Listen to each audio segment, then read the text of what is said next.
Hello दोस्तों। मुझे उम्मीद है कि आप सभी अच्छे होंगे। दोस्तों, अब हम एनालिसिस करने वाले हैं निफ्टी 50 का। जैसे कि आपने देखा, आज फिफ्थ के दिन अगर आप देखेंगे, यहाँ पे मार्केट इस जोन में जाके रुक गया। बार बार आप देखेंगे मार्केट ने इसे पे रेजिस्टेंस की तरह एक्ट किया, यहाँ पे इसका ब्रेकआउट देने की कोशिश की। अब ये सिचुएशन हमें ऐसा नहीं है कि पहली बार दिखाई दे रही है।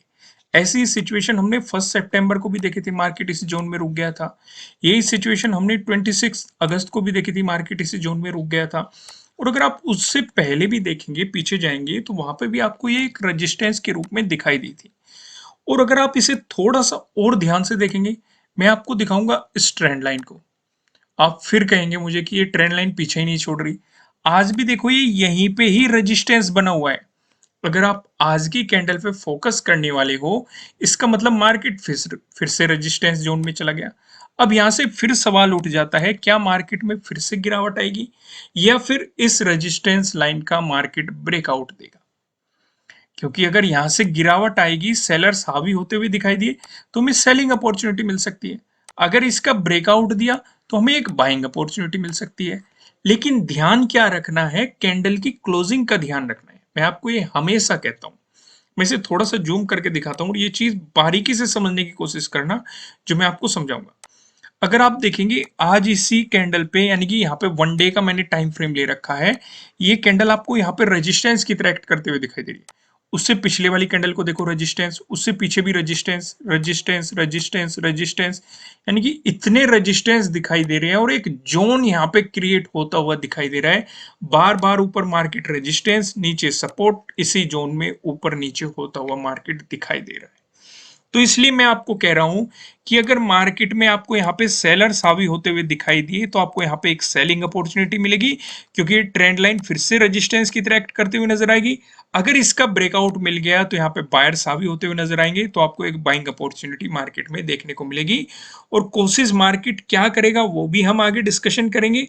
लेकिन हमें ध्यान क्या रखना है, मान लो ये लेवल है, अगर मार्केट इससे ऊपर जाता है और क्लोजिंग ऐसे दे देता है, तो इसे हम ब्रेकआउट नहीं मानेंगे, इसे हम रेजिस्टेंस मानेंगे। एग्जांपल के तौर पे आप इस वाली कैंडल को देख सकते हैं, इस वाली कैंडल को देख सकते हैं। और आज भी थोड़ा बहुत मार्केट ऊपर गया है, लेकिन क्लोजिंग अंदर ही आपको दे रखी है।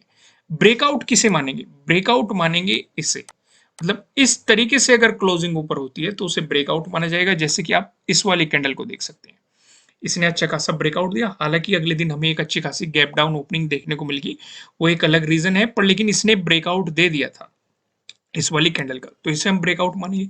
या फिर मार्केट गैप अप ओपन हो जाता है, इस तरीके से गैप अप ओपन हो जाता है, तो इसे भी आप ब्रेकआउट ही मान के चलेंगे।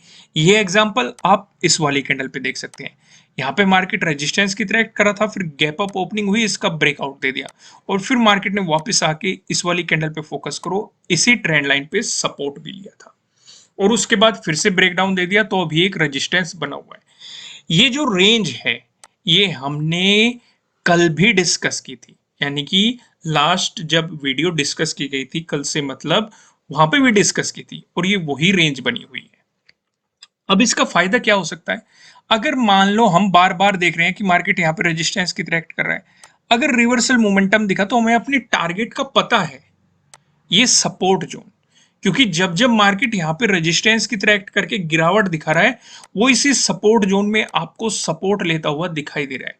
तो इसका मतलब आप इजीली अपने टारगेट को अचीव कर सकते हैं, लेकिन स्टॉप लॉस का इस्तेमाल करना है और स्टॉप लॉस को ट्रेल करते रहना है, जिससे कि आपके पास ज्यादा से ज्यादा प्रॉफिट हो सके। तो यहां तक सारी चीजें समझ में आ गई। अब मैं आपको दिखाता हूं, एक पैटर्न भी क्रिएट हो रहा है मार्केट में, इसे नोटिस करो। यहाँ पे टाइम फ्रेम चेंज कर दिया मैंने, 15 मिनट के टाइम फ्रेम पे दिखाई दे रहा है। मैंने आपको 4 पैटर्न्स बता रखे हैं। ट्रायंगल वाले पैटर्न आपको बताए गए हैं, ट्रेंड लाइन से मिलकर बना हुआ पैटर्न आपको बताए गए हैं, और पैरेलल लाइन से मिलकर बना हुआ एक पैटर्न आपको बताया गया है। ये वाला पैटर्न आपको यहाँ पे दिखाई दे रहा है। ऊपर आप देखेंगे, ऊपर आपको रेजिस्टेंस दिखाई दे रहा है, नीचे साफ साफ आप देखेंगे, नीचे आपको सपोर्ट दिखाई दे रहा है। अब ये हमारी हेल्प कैसे करने वाला है? जैसे कि हमने ये तो देख लिया कि मार्केट एक रेजिस्टेंस जोन पे बैठा है। यहाँ पे जो हमने 1 डे के टाइम फ्रेम पे जो ट्रेंड लाइन देखी, उस हिसाब से भी यहाँ पे रेजिस्टेंस नजर आ रहा है। तो इसका मतलब अगर गिरावट आई, तो हमें एक सपोर्ट जोन का तो पता है, दूसरा सपोर्ट जोन क्या है हमारे लिए? Trend line. एक एक बात समझना, एक सपोर्ट जोन का तो हमें पता है जो कि इस जोन के आसपास हमें दिखाई दे रहा है, लेकिन उससे पहले हमें एक और सपोर्ट जोन दिखाई दे रहा है। क्योंकि कुछ लोग क्या होते हैं, मान लो यहीं से मार्केट ने नेगेटिव मोमेंटम दिखा दिया और वे इस अपॉर्चुनिटी को ग्रैब नहीं कर पाए, तो जैसे ही मार्केट इस सपोर्ट जोन का ब्रेकडाउन देगा, आपको फिर से एक एंट्री मिल रही है और टारगेट आपके लिए ये वाला जोन रहने वाला है। समझ गए मैं क्या समझाने की कोशिश कर रहा हूं? देखो, कुछ भी समझ में ना आया करे, एक बार और वीडियो को देख लिया करो, और अगर तब भी समझ में ना आए तो बेफिक्र होकर कमेंट कर दो उनको, सर ये वाला टॉपिक समझ में नहीं आया या ये वाला लेवल समझ में नहीं आया। अगर ज्यादा लोगों की समस्या होगी तो उसे हम डिस्कस जरूर करेंगे। तो यहाँ पे आपको ये चीज समझ में आ गई। अब मान लो जरूरी नहीं है कि मार्केट आपको इसका ब्रेकआउट दे या ब्रेकडाउन दे, ऐसा भी तो हो सकता है मार्केट इसी रेंज में घूमता रहे।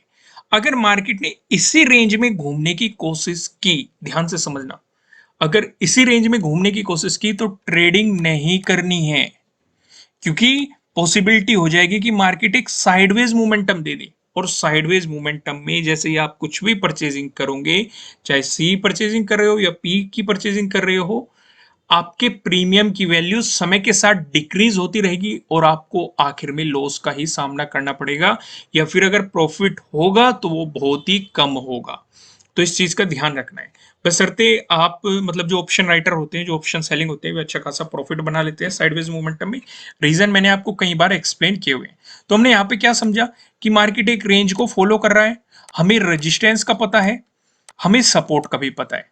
अगर मार्केट ने इसी जोन में घूमने की कोशिश की तो हम ट्रेडिंग नहीं करेंगे। अगर इसका ब्रेकआउट दिया तो साथ ही साथ हमें ट्रेंड लाइन का भी ब्रेकआउट मिलेगा। कौन सी ट्रेंड लाइन का? जो हमने अभी देखी थी, इस वाली ट्रेंड लाइन का भी आपको ब्रेकआउट मिल जाएगा, तो सीधे सीधे आपको एक बाइंग अपॉर्चुनिटी क्रिएट होगी। यहाँ पे ऊपर की तरफ क्या लेवल होंगे वो हम आगे डिस्कस करेंगे। अगर आपको मिल गया इसका ब्रेकडाउन, प्राइस नीचे सस्टेन कर गया और वॉल्यूम भी अच्छा खासा रहा, तो आपको सेलिंग अपॉर्चुनिटी मिलेगी।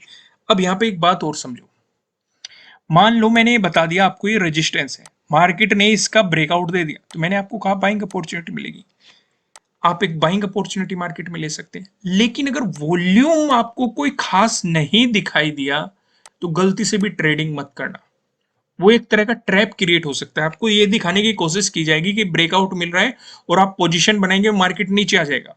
अभी अभी मैंने आपको थोड़ी देर पहले ही समझाया, वो इस तरीके से जाने की कोशिश करेगा, आपको लगेगा कि ये तो ब्रेकआउट मिल गया, आप लोग बाइंग करके बैठ जाएंगे, और अगर वॉल्यूम अच्छा खासा ना हो तो मार्केट इस तरीके से आएगा और इस तरीके से मोमेंटम दिखाना शुरू कर देगा। समझ रहे हो ना? तो अगर वॉल्यूम नहीं रहा या कम वॉल्यूम रहा तो आपको बाइंग को अवॉइड करना है। इस चीज का भी आपको ध्यान रख के चलना है। यहां तक चीजें क्लियर है कि नहीं? आगे बढ़ते हैं। अब मैं आपको सीधा लेके चलता हूं प्राइस एक्शन की मदद से सपोर्ट और रेजिस्टेंस की तरफ। पहला डिस्कशन करेंगे, अगर आपको गैप अप ओपनिंग देखने को मिलती है या फिर फ्लैट ओपन होकर मार्केट आपको पॉजिटिव मोमेंटम दिखाता है, इन दोनों ही सिचुएशन पे जो मेरे रेजिस्टेंस नजर आ रहा है 17,750 पे नजर आ रहा है।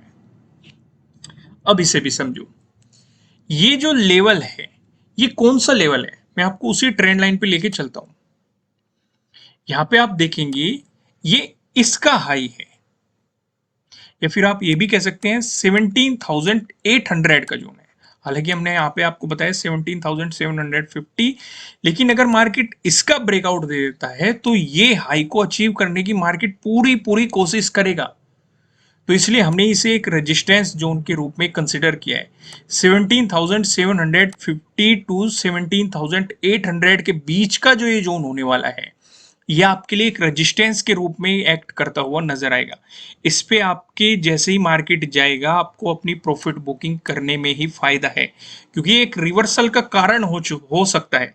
क्योंकि रिवर्सल हमने पहले भी देखा है, जब आपने यहाँ पे देखा था मार्केट इसी जोन में गया था और यहीं से ही एक बड़े सेलर्स ने, जो यहाँ पे सेलर्स हावी होते हुए नजर आए थे, एक बड़ी गैप डाउन ओपनिंग हमें देखने को मिल गई थी अगले ही दिन। इसलिए 17,800 और ये 17,750 के जो जोन, बीच का जोन है, ये आपके लिए एक इंपॉर्टेंट रेजिस्टेंस के रूप में दिखाई देगा। मैं फिर से कह रहा हूं, इस जोन में जाते ही आपको अपनी प्रॉफिट बुकिंग करनी है, फिर ट्रेलिंग स्टॉप लॉस का इस्तेमाल करते हुए अपने स्टॉप लॉस को ऊपर की तरफ ले जाना है, जिससे कि अगर रिवर्सल हो आपका लॉसेज ना हो, आपकी कैपिटल सुरक्षित रहे। हम वापस फिर से वहीं पे आते हैं। तो यहाँ पे हमने क्या डिस्कस किया? यहाँ पे हमने डिस्कस कर लिया पहला रेजिस्टेंस जोन, अगर इसका ब्रेकआउट मिलता है तो ये 17,800 आपके लिए अगला रेजिस्टेंस जोन दिखाई दे रहा है। ये दोनों चीजें मैं आपके साथ डिस्कस कर ही चुका कि 17,750 और 17,800 के जो बीच का जोन है ये एक इंपॉर्टेंट रेजिस्टेंस के रूप में आपको एक्ट करता हुआ नजर आएगा। इससे ऊपर के हमने यहाँ पे लेवल डिस्कस ही नहीं किए हैं, क्योंकि यही सेम सिचुएशन हमें 30 को भी देखने को मिली थी। आप देख सकते हैं, सिर्फ इतना ही नहीं, आप 19 को भी देखो, 19 को भी मार्केट ने इसी जोन में एक मजबूत रेजिस्टेंस के रूप में काम किया था, और अगले दिन हमें एक गैप डाउन ओपनिंग देखने को मिली थी और एक नेगेटिव मोमेंटम भी मार्केट में देखने को मिला था। अब दूसरा डिस्कशन करें, अगर आपको गैप डाउन ओपनिंग देखने को मिलती है या फिर फ्लैट ओपन होकर मार्केट आपको नेगेटिव मोमेंटम दिखाता है, इन दोनों ही सिचुएशन पे जो जो हमें सपोर्ट नजर आ रहा है 17,550 पे नजर आ रहा है। अब यहाँ पे भी ध्यान से नोटिस करो, मैंने आपको ये पैटर्न बताया। देखो यहाँ पे भी अगर इसका ब्रेकआउट मिला तो आपको ये लेवल अचीव हो रहा है, ये जोन अचीव हो रहा है। अगर आप थोड़ा सा ध्यान देंगे, अगर आपको इसका ब्रेकडाउन मिला है, मान लो मार्केट ने यहीं पे ही रेजिस्टेंस की तरह एक्ट किया, तो आपको एक सेलिंग अपॉर्चुनिटी मिलेगी। अगर ये आपके हाथ से निकल गई, तो मैंने कहा था जो ये ट्रेंड लाइन हमने ड्रॉ की है, अगर इसका ब्रेकडाउन मिल गया तब भी आपको एक सेलिंग अपॉर्चुनिटी मार्केट में मिल जाएगी। ये भी समझाया था। उस सिचुएशन पे 17,550 आपके लिए अगले सपोर्ट के रूप में काम करता हुआ दिखाई देगा। अगर इसका भी ब्रेकडाउन मिलता है, फिर उसके बाद अगला सपोर्ट जो बनेगा 17,450 पे बनने वाला है। यहाँ पे आप देखेंगे 2 सितंबर को भी मार्केट ने इसी जोन में सपोर्ट लिया था। 1 सितंबर को देख सकते हैं आप, मार्केट ने 2 बार इसी जोन में सपोर्ट लिया था। 30 सितंबर को भी मार्केट इसी जोन में सपोर्ट लेके आपको एक पॉजिटिव मोमेंटम दिखाया था। 25 अगस्त को भी देख सकते हैं आप, मार्केट ने यहीं पे सपोर्ट लिया था, ये 30 अगस्त था। उससे पहले आप 23 को देखो और 22 अगस्त को भी देखेंगे, मार्केट ने इसी जोन में आपको सपोर्ट लेते हुए एक पॉजिटिव मोमेंटम दे रखा है। तो यहाँ पे हमने क्या देखा, प्राइस एक्शन की मदद से हमने सपोर्ट को समझने की कोशिश की और रेजिस्टेंस को समझने की कोशिश की। अब हम चलते हैं उस इंपॉर्टेंट चीज की तरफ जो है नो ट्रेडिंग जोन, जिसका हम बेसब्री से इंतजार करते हैं, आप सभी भी इंतजार करते हैं। यहाँ पे आप देखेंगे आपको 2 रेड लाइन दिखाई दे रही है, इससे हमें पता लगेगा कि कहाँ पे हमें ट्रेडिंग नहीं करनी है। निचले वाली लाइन की बात करेंगे 17,612 का दिखाई दे रहा है, ऊपरले वाली लाइन की बात करेंगे 17,695 की दिखाई दे रही है, जो कि आप देखेंगे 1 सितंबर का डे हाई भी है। अब यहाँ पे समझो, यहाँ पे जोन तो हमें पता चल गया, जब तक मार्केट इस जोन में रहने वाला है हमें ट्रेडिंग नहीं करनी है। जैसे ही इसका ब्रेकआउट मिलता है, तो आपको एक ब्रेकआउट और मिल रहा है। यहाँ पे हमारा वो पैटर्न भी तो ड्रॉ हो रहा था, आपकी याद होगा, आपको इसका भी ब्रेकआउट मिल रहा है, साथ ही साथ 1 सितंबर के डे हाई का भी ब्रेकआउट मिल रहा है। सिर्फ इतना ही नहीं, जो 5 सितंबर है यानी कि आज का जो डे हाई है, आपको इसका भी डे हाई का भी ब्रेकआउट मिल रहा है।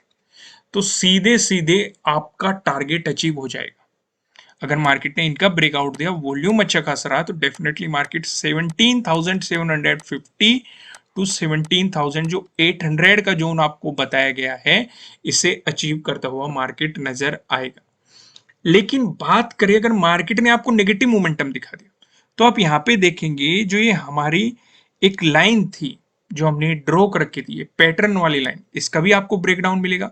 साथ ही साथ जो 17,612 है, आपको इसके भी ब्रेकडाउन का इंतजार करना है, इसका भी ब्रेकडाउन मिलेगा, तो आपको सेलिंग अपॉर्चुनिटी मार्केट में देखने को मिलेगी। सीधा सीधा आप ये भी कह सकते हैं जो 5th का डे लो है, ये आपको अचीव होता हुआ नजर आएगा। अगर इसका ब्रेकडाउन हो गया, जो 2 सितंबर का डे लो है, या फिर आप 1 सितंबर का भी कह सकते हैं, इसी जोन में है, ये भी लेवल आपको अचीव होते हुए नजर आएंगे, डिपेंडिंग ऑन वॉल्यूम मार्केट में कैसा है। यहां तक समझ गए। अब ऊपर की तरफ क्या लेवल रहेंगे, नीचे की तरफ क्या लेवल रहेंगे, इसका डिस्कशन हम पिवट पॉइंट की मदद से करेंगे। लेकिन फिर से मैं आपको एक बात और समझाना चाहता हूं, हम वापस आते हैं यहीं पे। ये समझाना क्यों जरूरी है कि अगर मार्केट इसी रेंज में रहा, जो कि मैं आपको बता चुका, ट्रेडिंग नहीं करनी है, इसे ध्यान रखना। कुछ लोग अपना दिमाग लगाने लग जाते हैं कि चलो यहाँ पे रेजिस्टेंस की तरह एक्ट कर रहा है, यहाँ से गिरेगा सेलिंग कर देंगे, यहाँ आएगा यहाँ से बाइंग कर लेंगे, ऊपर चला जाएगा, फिर यहाँ पे प्रॉफिट बुक कर लेंगे, यहाँ से सेलिंग कर देंगे। मतलब इस तरीके से बाई सेल खेलते रहते हैं, इस तरीके से नहीं करना है, अवॉइड करना है। अपने चार्जेस को बचाइए, जो कि आपको चार्जेस देने पड़ रहे हैं, और रिस्क क्यों ले रहे हो, एक दिन ट्रेडिंग नहीं करोगे तो कुछ नहीं होने वाला। बेहतर एक अपॉर्चुनिटी का इंतजार करो, जब मार्केट में आपको अपॉर्चुनिटी दिखाई दे तब प्रॉफिट बनाओ। यहां तक समझ में आ गई। इसी तरह की और पैटर्न देखने के लिए आप हमारी वेबसाइट पे विजिट कर सकते हैं, वेबसाइट का लिंक आपको नीचे डिस्क्रिप्शन में मिल जाएगा। फिलहाल मैं आपको लेके चलता हूं पिवट पॉइंट की तरफ। अगर निफ्टी 50 में आपको एक पॉजिटिव मोमेंटम देखने के लिए मिलता है, ऐसी स्थिति में जो हमें पहला रेजिस्टेंस नजर आ रहा है 17,721 पे नजर आ रहा है। अगर मार्केट ने इसका ब्रेकआउट दे दिया, जो हमें दूसरा रेजिस्टेंस नजर आ रहा है। दूसरा रेजिस्टेंस बताने से पहले मैं आपको बता दूं, किसी भी तरह का ना तो कोई बाय रिकमेंडेशन है, ना ही कोई सेलिंग रिकमेंडेशन है। ये जस्ट एजुकेशनल पर्पज से बनाई गई एनालिसिस वीडियो है। इन्वेस्ट करने से पहले आपको अपनी रिसर्च करनी है, अपने इन्वेस्टर की सलाह लेनी है, क्योंकि प्रॉफिट भी आपका होने वाला है, लॉस की जिम्मेदारी भी आपको अपने आप लेनी है। जो यहाँ पे हमें सेकंड रेजिस्टेंस नजर आ रहा है, ये 17,795 पे नजर आ रहा है। अगर मार्केट ने इसका ब्रेकआउट दे दिया, जो हमें तीसरा रेजिस्टेंस दिखाई दे रहा है 17,878 पे दिखाई दे रहा है। वहीं बात करें निफ्टी 50 में, अगर आपको देखने को मिलता है नेगेटिव मोमेंटम, ऐसी स्थिति में जो हमें पहला सपोर्ट नजर आ रहा है 17,616 पे नजर आ रहा है। अगर मार्केट ने इसका ब्रेकडाउन दे दिया, जो हमें दूसरा सपोर्ट नजर आ रहा है, ये 17,552 पे नजर आ रहा है। अगर मार्केट ने इसका भी ब्रेकडाउन दे दिया, जो हमें तीसरा सपोर्ट नजर आ रहा है, ये 17,490 पे आपको तीसरा सपोर्ट यहाँ पे देखने को मिल रहा है। अब एक नजर डालते हैं हम ऑप्शन चेन पे। यहाँ पे आप देखेंगे इस 8 सितंबर की हमने एक्सपायरी सिलेक्ट कर रखी है। कॉल की साइड हम देखने वाले हैं रेजिस्टेंस को, पुट की साइड हम देखने वाले हैं सपोर्ट को। रेजिस्टेंस की बात करेंगे तो 17,700 पे आप देख सकते हैं, जहाँ पे आपको 50.3 लाख का आपको यहाँ पे ओपन इंटरेस्ट दिखाई दे रहा है। अगर मार्केट ने इसका ब्रेकआउट दिया, फिर आप देखेंगे 17,800, जहाँ पे आपको 49.8 लाख का यहाँ पे ओपन इंटरेस्ट दिखाई दे रहा है। ये लेवल आपको बताया गया है 17,750 टू 17,800, ये काफी इंपॉर्टेंट जोन होने वाला है। वहीं बात करें सपोर्ट की तो 17,600 पे आपको एक सपोर्ट नजर आ रहा है, जहाँ पे आप देखेंगे 56 लाख का आपको यहाँ पे ओपन इंटरेस्ट दिखाई दे रहा है। अगर मार्केट इसका ब्रेकडाउन दे देता है, अगला जो हमें सपोर्ट नजर आ रहा है 17,500 पे, जहाँ पे आपको 57.1 लाख का यहाँ पे ओपन इंटरेस्ट दिखाई दे रहा है।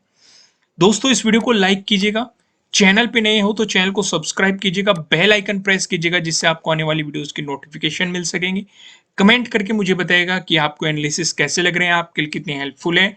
फिर मिलेंगे किसी नेक्स्ट वीडियो में किसी अच्छे कंटेंट के साथ। Thank you.